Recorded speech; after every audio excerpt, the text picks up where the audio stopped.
Hello everyone! Meron lang kayong i-explain sa inyo about my shirt. Yan. Blood makes you related ang nakalagay dito. Kasi yung mga kadugo natin talaga, sila yung mga kamag-anak natin. 'Di ba? Pero yung iba walang loyalty. So loyalty makes you family. Yung mga hindi mo kakilala, hindi mo kadugo, sila yung mas mabait pa sa'yo. Kasi meron yung mga kamag-anak, yung mga blood kamag-anak na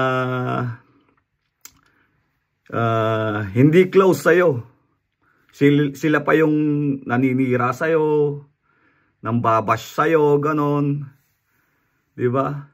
So, blood makes you related. Magkamag-anak kayo kasi magkadugo kayo. But loyalty makes you family. Yung kaibigan mo, mga kasamahan mo na may loyalty sa'yo, na sila yung tumutulong sa'yo, ganon. Yun. So, walang kwenta yung blood lang. Kamag-anak lang, ganon. Kung wala yung loyalty din. Kasi marami ding kamag-anak na nagtutulungan, ganon. Pero marami ding magkamag-anak na nagsisiraan, ganon. So, love ko tong shirt na to. Sana nag-gets yung meaning, ano?